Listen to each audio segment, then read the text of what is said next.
Hoy vas a entender el contenido del libro de Amós como nunca antes lo has entendido, como jamás te lo han explicado. Hoy vamos a estudiarlo. El profeta Amós vivió en el territorio del reino de Judá. Él profetizó, sin embargo, en el otro reino, en el reino de Israel, que está ubicado al norte, geográficamente hablando. Cuando nosotros vemos el reino de Judá y el reino de Israel, nos damos cuenta de que el reino de Israel ocupa la mayor parte de lo que era el territorio completo que Dios entregó a Israel cuando ellos llegaron a la tierra de Canaán. Y el reino de Judá ocupa la parte de abajo, diríamos, en un mapa. Es la parte del sur. El reino del sur es el reino de Judá, que, como ya lo hemos mencionado antes, involucraba las tribus de Judá, la tribu de Benjamín, una porción de la tribu de Simeón, cuyo territorio había quedado ubicado en medio del territorio de la tribu de Judá. Y además de eso, encontramos a los levitas, que los levitas, por el hecho de que el templo está ubicado en Jerusalén, que era la capital del reino de Judá, entonces la mayor parte de ellos vivían en el territorio de Judá.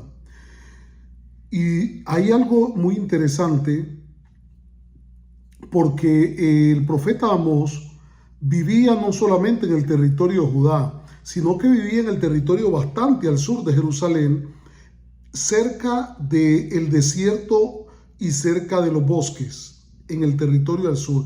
Él vivía en una pequeña aldea montañosa llamada Tecoa, nos dice el libro de Amós, el capítulo 1 y el versículo número 1.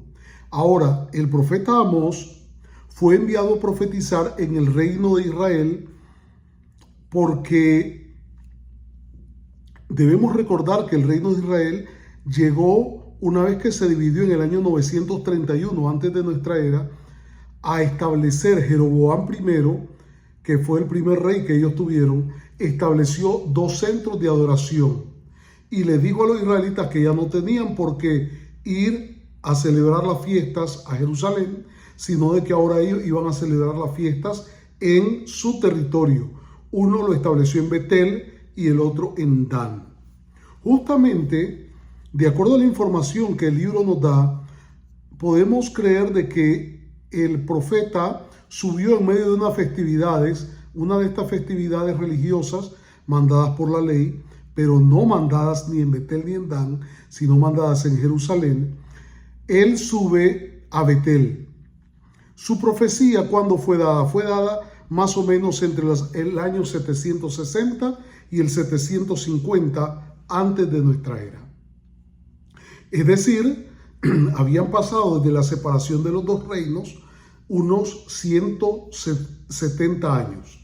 Y faltaban todavía más o menos unos 30 y tantos a 40 años para que se produjera el exilio por parte de los asirios, tomando a los nobles, a los ricos, a los habitantes de las ciudades más importantes del reino de Israel y llevándoles al exilio. El contenido del libro de Amós, lejos de hablar únicamente de lo que ocurrió hace 2800 años, nos habla acerca del carácter de las naciones que son ahí mencionadas y también de por qué Dios manda a pronunciar estos juicios. Lo primero que el libro comienza a mencionar es en el capítulo número 1 y el versículo 2.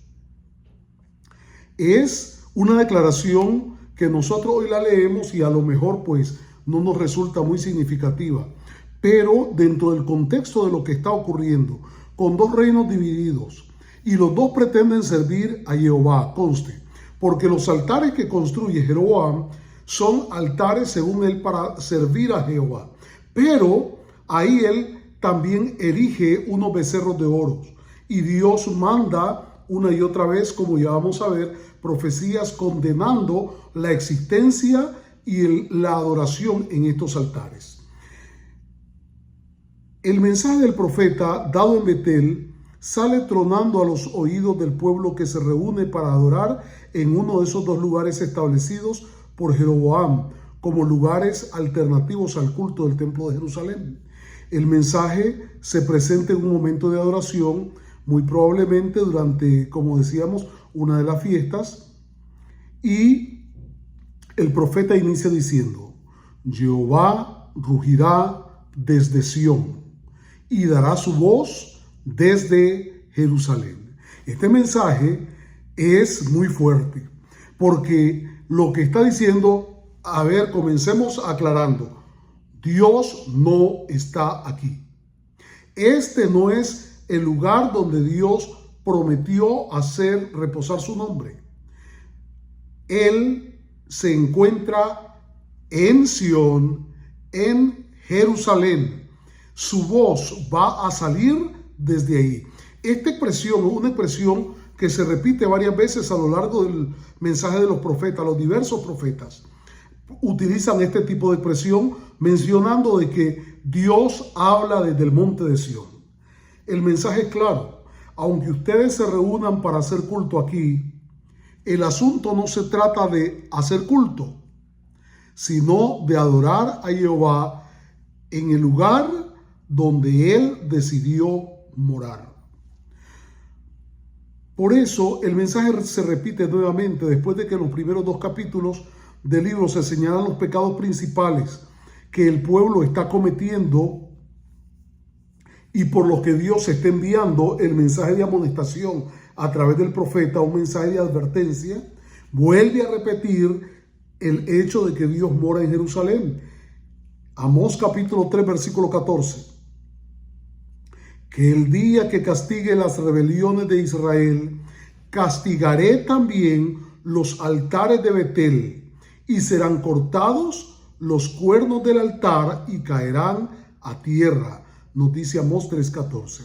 Este anuncio se remonta al mismo tiempo en que Jeroboam estableció estos altares, porque si leemos en el libro de Primera de Reyes capítulo 13 versículo 2, ahí Dios envió a un profeta a hablar a Jeroboam, y el profeta habla directamente y dice: altar, altar, así ha dicho Jehová, he aquí que un hijo nacerá a la casa de David, Josías por nombre, y sobre ti sacrificará a los sacerdotes de los lugares altos que queman sobre ti incienso, y sobre ti quemarán huesos de hombre.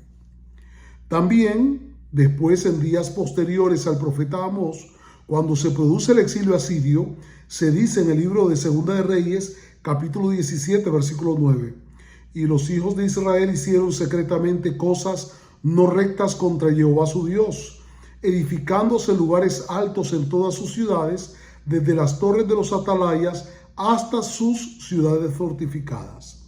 Y en 2 de Samuel 17:21 dice: porque separó, hablando de Jeroboam, porque separó a Israel de la casa de David, y ellos hicieron rey a Jeroboam, hijo de Nabat, y Jeroboam apartó a Israel de en pos de Jehová, y les hizo cometer gran pecado. Sin importar la intención con la que establecieron estos lugares alternativos de adoración a Jehová Dios, estos eran una ofensa para Jehová. Así se describe en Amós 4, 4 y 5, cuando dice: id a Betel y prevaricada, aumentad en Gilgal la rebelión, y traed de mañana vuestros sacrificios y vuestros diezmos cada 3 días, y ofreced sacrificio de alabanza con pan leudado, y proclamad, publicad ofrendas voluntarias, pues que así lo queréis, dijo hijos de Israel, dijo Jehová el Señor. Notan la similitud entre la adoración a Jehová Dios en lugares alternativos. Conduce esta similitud a también hacer cambios, a romper la ley y crear las leyes propias en aquel tiempo para cada iglesia, para cada lugar alto, para cada altar, y hoy para cada iglesia. Nos preguntamos: ¿y por qué surgen tantas iglesias? Porque simplemente en nuestros días, igual que en los días de Jeroboam, se ha decidido establecer lugares alternativos de adoración. Muchos con la intención de adorar al verdadero Dios, pero que a la postre terminan haciendo su propio sistema de culto, adorando de acuerdo a sus propias leyes. Mientras la ley decía que el diezmo debía ser traído 3 veces al año, ellos lo habían establecido para hacerse con la mayor frecuencia posible, como ocurre en la mayor parte de las iglesias cristianas de hoy.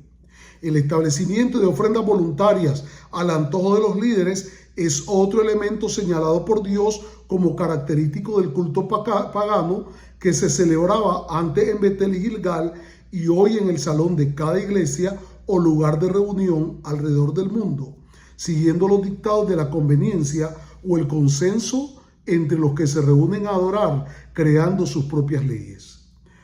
Por eso la fuerza del mensaje del profeta es: buscadme y viviréis, dice Amós capítulo 5, versículo 4. Es decir, no sigan pretendiendo rendir culto a Jehová en el lugar donde ustedes quieren y a la manera que ustedes quieren. El mensaje dice: buscadme y viviréis, y no busquéis a Betel, ni entréis en Gilgal, ni paséis a Beerseba, porque Gilgal será llevado en cautiverio y Betel será deshecha. Buscad a Jehová y vivid, no sea que acometa con fuego a la casa de José. Y cuando habla aquí de la casa de José, se refiere a que la tribu más importante del reino de Israel era la tribu de Efraín. Efraín, como lo sabemos, era uno de los hijos de José. Por eso habla de que Dios amenaza de acometer como fuego a la casa de José y consumirla.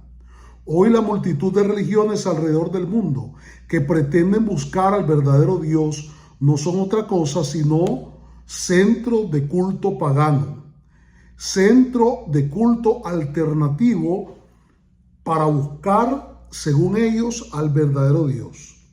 Pero Amós capítulo 5, versículo 8, vuelve sobre el mismo punto y dice: buscad al que hizo las Pléyades y el Orión, y vuelve las tinieblas en mañana y hace oscurecer el día como noche, al que hace a las aguas del mar y las derrama sobre la tierra. Jehová es su nombre.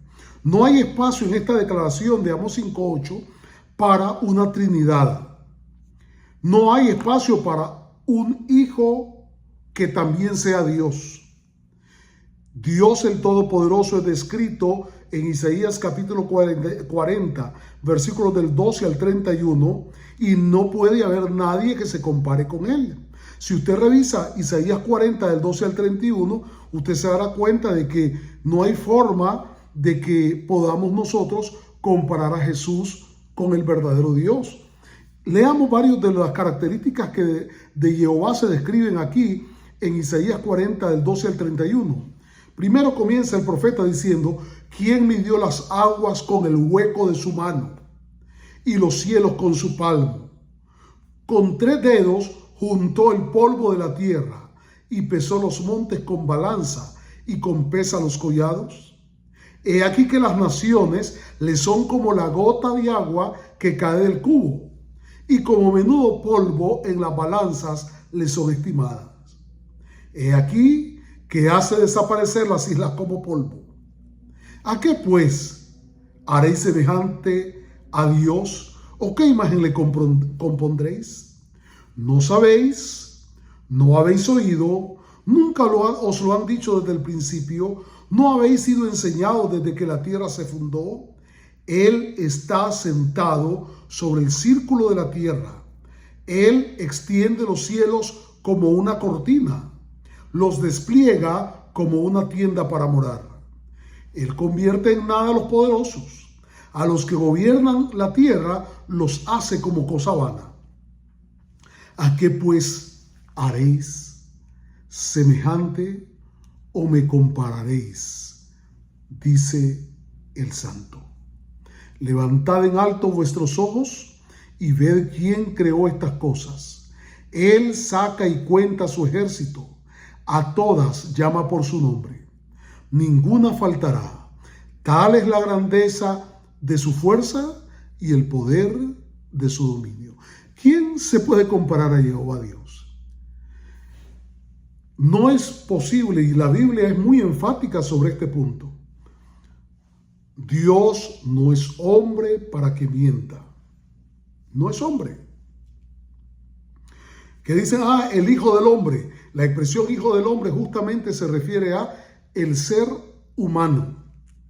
Se habla de un ser humano. Y el texto lo dice claro, Dios no es hombre para que mienta. Como lo vimos en nuestro estudio anterior, Jehová había reglamentado en el libro de Deuteronomio, capítulo 12, versículos 5 y 6, sino que en el lugar que Jehová vuestro Dios escogiere, de entre todas vuestras tribus, para poner ahí su nombre para su habitación, ese buscaréis y allá iréis.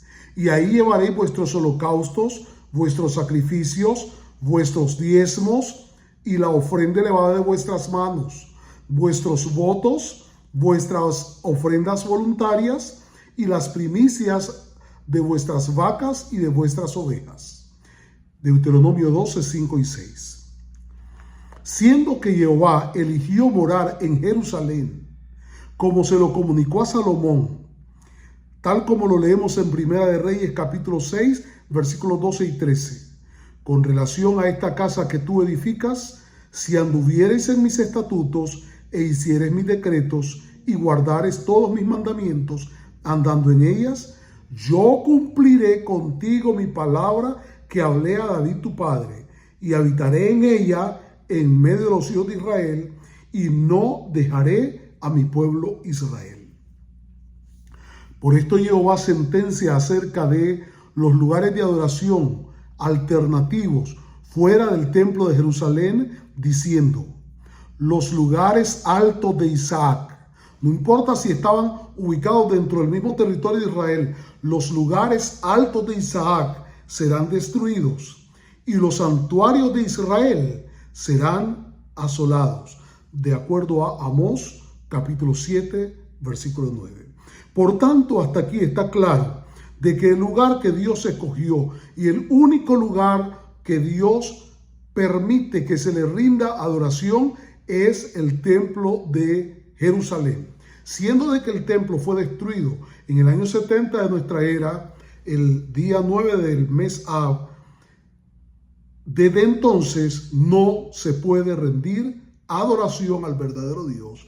No se puede traer diezmos, no se puede traer ofrendas, no se puede traer primicias, no se puede traer ningún tipo de ofrenda a ningún lugar, porque Dios lo prohibió, de acuerdo a lo que leíamos en Deuteronomio 12, 5 y 6. Ahora, si avanzamos en el libro de Amós, el centro del mensaje del libro de Amós va, después de confrontar el hecho de que estén rindiendo culto en un lugar que no es el lugar que Dios estableció. El segundo tema presentado por el profeta, y que podríamos decir es el centro de la profecía, habla de los actos de maldad de las naciones vecinas, incluida Judá. Pero también habla de los actos de maldad de ellos mismos, los habitantes del reino de Israel. Ellos han pasado ya el límite de la tolerancia divina. El estilo literario que es usado aquí se destaca por la firmeza de los juicios sobre las naciones del entorno inmediato a Israel y Judá. Cuando leemos por tres pecados de Damasco, que comienza en el versículo 3, este tipo de afirmaciones, se vuelve a repetir luego más adelante y se dice por 3 pecados de Gaza, y por el cuarto no revocaré su castigo. O por 3 pecados de Tiro, y por el cuarto no revocaré su castigo. Por 3 pecados de Edom, y por el cuarto no revocaré su castigo. Por 3 pecados de Amón, de Moab, de Judá, de Israel, y por el cuarto no revocaré su castigo. Lo que debemos entender es, habían cometido muchas maldades, y yo no los destruí en mi paciencia. Pero esta acción última que les estoy señalando ahora a través de mi siervo, el profeta Amós, es la gota que derramó el vaso. Ahora sí, rebasaron el límite de la maldad y ya no hay más misericordia, ya no hay más oportunidad. Esta forma de expresión en el libro de Amós nos permite conocer mejor a Dios, Cuando Jehová mismo se presentó a Moisés en la hendidura de la peña, se describió a él mismo como Jehová, Jehová, fuerte, misericordioso y piadoso, tardo para la ira y grande en misericordia y verdad. Tardo no es de que no se aira. Guarda misericordia a millares, perdona la iniquidad, la rebelión y el pecado, pero que de ningún modo tendrá por inocente al malvado, que visita la maldad de los padres sobre los hijos y sobre los hijos de los hijos hasta la tercera y cuarta generación. Éxodo capítulo 34, versículos 6 y 7. Lo que el profeta Amós está diciendo, el pecado que cometieron llevó hasta más allá del límite de la maldad. Ya Dios se lo había dicho a Abraham en el libro de Génesis capítulo 15 y versículo 16. Aún no ha llegado a su colmo la maldad del amorreo hasta aquí. A veces nos sorprende el hecho de que Dios sea tan paciente, de que miramos la maldad de alguno, siempre miramos la de afuera, no la de nosotros, y decimos, pero ¿por qué Dios tolera tanta maldad? Simplemente todavía no ha llegado a su colmo la maldad de ese individuo, de esa familia, de esa ciudad, de esa nación. Otro momento en que la maldad sería considerada más allá del límite se registra en Génesis 18:20 con el caso de Sodoma y Gomorra, cuando Dios le dice a Abraham, por cuanto el clamor contra Sodoma y Gomorra se aumenta más y más, y el pecado de ellos se ha agravado en extremo, descenderé y veré ahora si han consumado su obra, según el clamor que ha venido hasta mí, y si no, lo sabré. Y luego los ángeles enviados a Sodoma sentenciaron, vamos a destruir este lugar por cuanto el clamor contra ellos ha subido de punto delante de Jehová. Por tanto, Jehová nos ha enviado para destruirlo. Dice Génesis 19:13. El mensaje de los primeros dos capítulos del libro de Amós, dirigido a las naciones de los alrededores de Israel, diciéndoles que la maldad que han cometido les ha colocado fuera de los límites de la misericordia divina, es decir, por el cuarto no revocaré su castigo, es lo que han hecho ha ido más allá del límite, más allá de la misericordia. Pero todos los mensajes divinos tienen el fin de llamar al arrepentimiento. Una oportunidad para Sodoma y Gomorra, enviando a aquellos ángeles.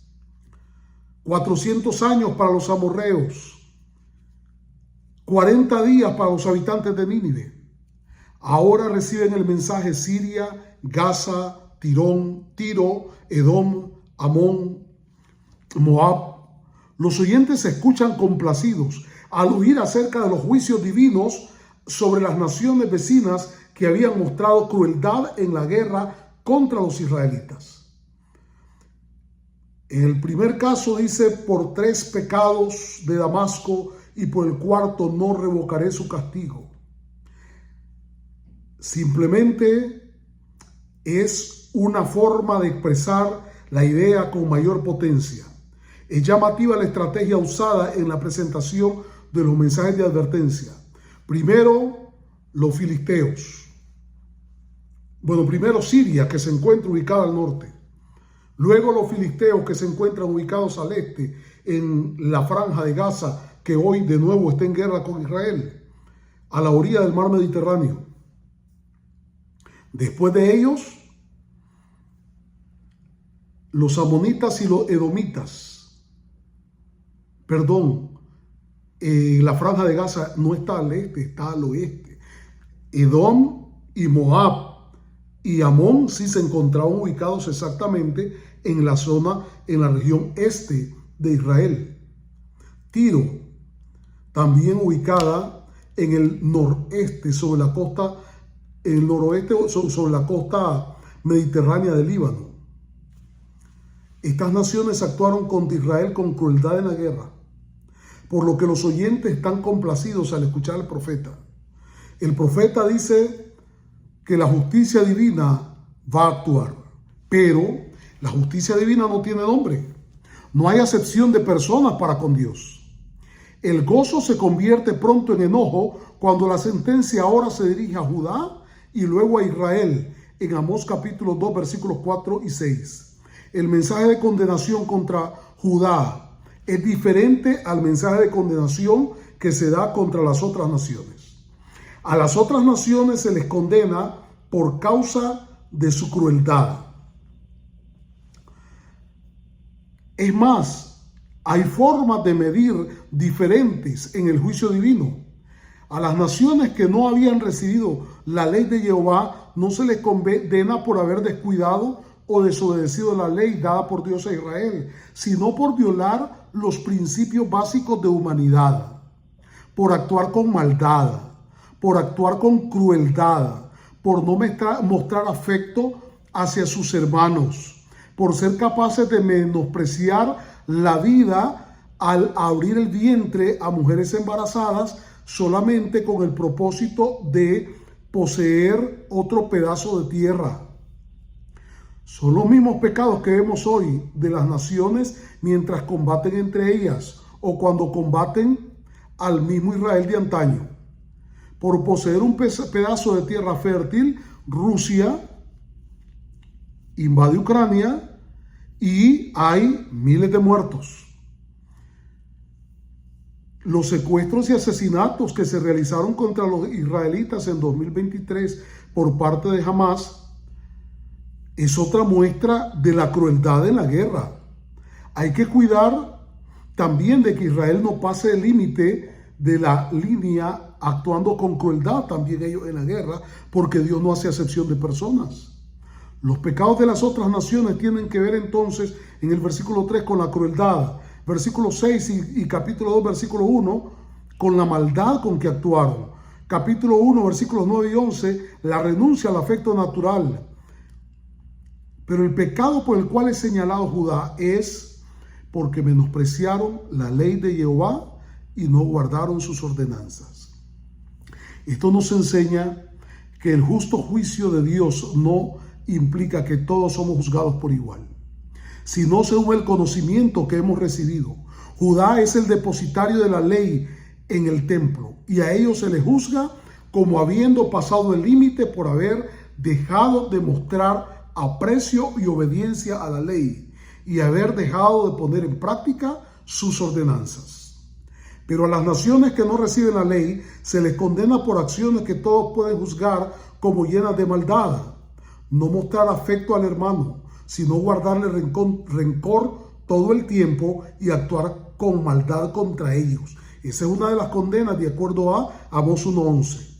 La esclavitud y el comercio de esclavos es otra de las condenas por las que se condenan los habitantes de Gaza de aquel tiempo, que eran filisteos. No son los mismos habitantes de Gaza de esta época, dado de que los habitantes de Gaza de aquel tiempo dejaron de existir en medio de tantas invasiones por parte de los asirios, por parte de los babilonios posteriormente. La crueldad en la guerra es otro de los pecados con los que se condena a las naciones de los alrededores. El mismo Dios levanta hoy juicios contra las naciones por causa de la maldad con la que actúan, y la sentencia divina es absolutamente cierta.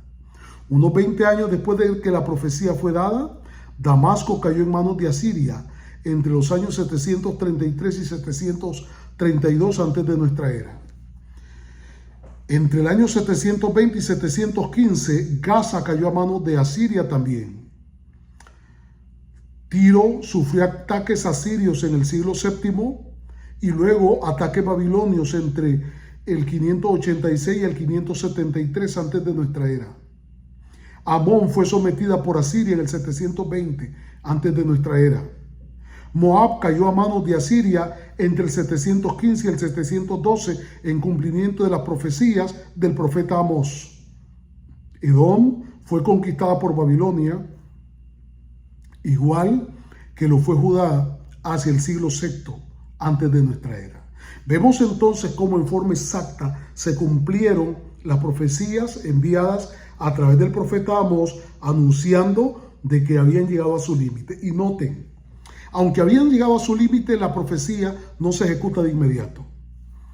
Damasco pasan 20 años por lo menos, casi 30, hasta que se ejecuta la sentencia y entrega de manos de los asirios.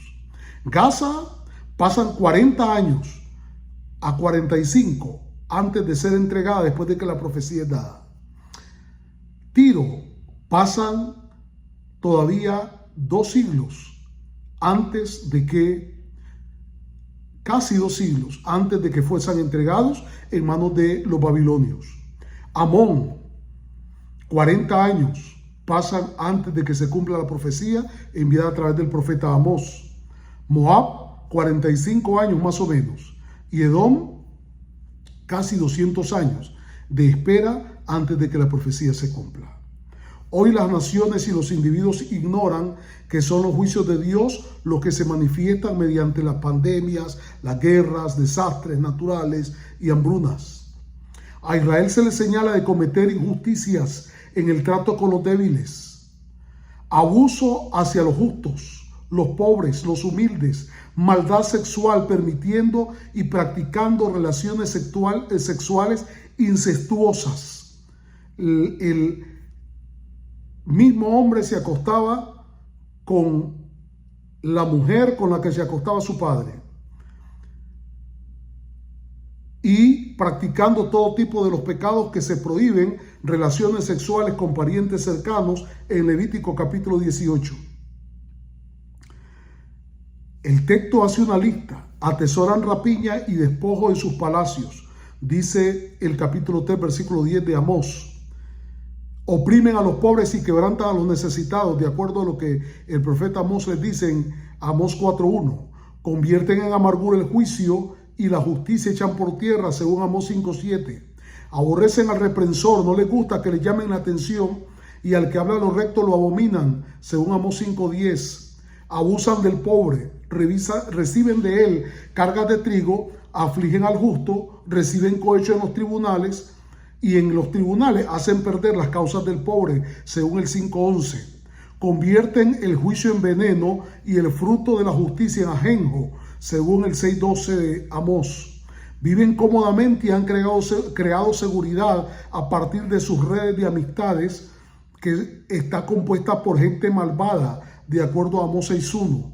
Retienen el producto para aumentar el precio, achican la medida, falsean la balanza y así aumentan sus ganancias. Compran a los pobres, es decir, los vuelven esclavos por dinero. Les prestaban pequeñas cantidades y luego, cuando el pobre no podía pagar, lo convertían en esclavos, de acuerdo a Amós 8:6. Compran a los necesitados como esclavos por la deuda de un par de zapatos, de acuerdo al mismo texto de Amós 8:6. En lugar de botar el desperdicio, venden los desechos del trigo, de acuerdo al mismo texto. La sentencia divina a la maldad es: edificasteis casas hermosas, pero no las habitaréis. Plantasteis viñas, pero no beberéis del vino, de acuerdo al 5:11. Y la gran pregunta que nos hacemos hoy: ¿dónde está hoy la mano del Señor? El profeta trae un mensaje contundente. Debemos de tener claro que Jehová hizo pacto únicamente con los descendientes de Israel para ser su Dios y el de su pueblo, de acuerdo a Éxodo 19:6. Y ahora lo repite a través del profeta Amós, cuando dice: a vosotros solamente he conocido de todas las familias de la tierra, por tanto os castigaré por vuestras maldades. Amós 3:2. Por eso fue a los israelitas a quienes se les confió la ley y a quienes se les estableció: harán un santuario para mí y yo habitaré en medio de ellos. Pero los pobres ahora han visto cómo los ricos les oprimen, aprovechándose de sus necesidades. Ven cómo sus hijos son llevados en esclavitud, cómo los jueces tuercen la justicia y ante el mismo caso dan una sentencia a favor del rico y siempre con el mismo caso una sentencia en contra del pobre. Por tales razones es natural preguntarse: ¿dónde está la mano de Jehová? Y aunque hoy Jehová no habita en esta tierra, porque el santuario, el lugar de su habitación, fue destruido. Y él anunció repetidamente que un día va a volver para establecer su reino desde Jerusalén con la restauración del santuario cuando éste sea nuevamente purificado para su funcionamiento. De acuerdo a Ezequiel 43, 1 al 5, Joel capítulo 3, versículos 16 y 17, Isaías capítulo 2, versículos 2 y 3, Ezequiel capítulo 37, versículos 26 al 28, y también la profecía de Daniel capítulo 8, versículos 13 y 14. Mientras el día de Jehová llega, ¿acaso el malvado puede actuar sin límites? El profeta responde: ¿habrá algún mal en la ciudad el cual Jehová no haya hecho? Amós capítulo 3, versículo 6. Luego hace una lista de los juicios divinos enviados a los que el hombre actúa con indiferencia. Y entonces dice el profeta que Dios manda decirles: traje hambre a vuestras ciudades, pero no volvisteis a mí, en el 4:4. Traje sequía, con todo no volvisteis a mí, el 4:7 y 8. Traje plagas de langostas que devoraron vuestros campos, pero nunca os volvisteis a mí, de acuerdo al 4:9. Envié mortandad y hedor de vuestros muertos, pero nunca os volvisteis a mí, de acuerdo al 4:10. Os trastorné como Sodoma y Gomorra, y fuisteis como tizón arrebatado del fuego, mas no volvisteis a mí, de acuerdo al 4:11. Prepárate, le dice el Señor, para venir al encuentro con tu Dios. En todas las plazas y en todas las calles habrá llanto, de acuerdo al 5, 16 y 17. Y ahora va más allá y dice: ay de los que desean el día de Jehová, porque será un día de tinieblas y no de luz, de acuerdo al 5:18. Así, cada vez que vemos acción de juicio de Jehová sobre el planeta mediante hambrunas, sequías, plagas, mortandad, debemos verlos como una expresión de los juicios de Dios, reprobando la maldad de aquellas naciones, de aquellas familias, de aquellos individuos. Así lo declaró el profeta Ezequiel cuando dijo: por lo cual así ha dicho Jehová el Señor, ¿cuánto más yo enviaré contra Jerusalén mis 4 juicios terribles: espada, hambre, fieras y pestilencia, para cortar de ella hombres y bestias? Por lo que sin duda, cuando Jehová determina que ya llegó el momento del castigo, hará que tengan duelo quienes se entregan a los placeres mientras hacen justicia, de acuerdo al 8:6. Aunque se esté viviendo en prosperidad y grandeza, Jehová abomina tal grandeza si este es producto de la injusticia. Jehová juró que no se olvidará de las maldades del pueblo, según Amós 8:7. Cambiará la fiesta en llanto y los cantares en lamentaciones, de acuerdo al 8:10. Las mujeres jóvenes y hermosas desmayarán de sed, según el 8:13. Los que juran por otro nombre que no sea Jehová Dios serán raídos, de acuerdo al 8:14. Los lugares de adoración fuera de la morada de Jehová serán destruidos y sus adoradores morarán bajo sus escombros. Jehová toca la tierra y la derretirá, y llorarán los que en ella moran, de acuerdo al 9:5. Jehová llama las aguas del mar y las derrama sobre la tierra para hacer juicio, según el 9:6. Jehová asolará a Jacob, pero no lo destruirá del todo, le anuncia en el 9:7 y 8. Pero a espada morirán todos los pecadores de en medio de su pueblo, de acuerdo a Amós 9:10. Al final, cuando Jehová haya hecho su obra de juicio, Jehová hará prosperar a los sobrevivientes y traerá del cautiverio de Israel. Edificarán las ciudades asoladas y las habitarán. Plantarán viñas y beberán de su vino. Harán huertos y comerán de su fruto. Los plantaré en la tierra y nunca más serán arrancados de la tierra que Jehová les dio, dice Amós capítulo 9, versículos 13 al 15. Así el mensaje del profeta Amós es dado unos 40 años antes de que los juicios sobre Israel caigan, porque Israel es enviado al exilio en el 722, más o menos entre 30 y tantos y 40 años después de la profecía del profeta Amós. Igual como mirábamos, se ejecutan los juicios sobre las naciones de los alrededores y después sobre Judá. Porque no hará nada Jehová el Señor sin que revele sus secretos a sus siervos los profetas, dice el profeta Amós en el capítulo 3 y el versículo 7. El mensaje del libro es claro: Jehová ve y juzga. Sus juicios vienen sobre todas las naciones que vivieron haciendo maldad. El año 722 dio testimonio de que Dios no disimula la maldad, aún entre los que se acercan para adorarle a su manera. Y el año 586 antes de nuestra era es un testimonio de que los juicios dados a través de los profetas son absolutamente ciertos. Todavía hoy esperamos el día de Jehová, cuando Él una vez más, como cuando lo hizo en Sinaí, descienda y habita entre nosotros. Jehová Dios es fiel, su palabra permanece para siempre.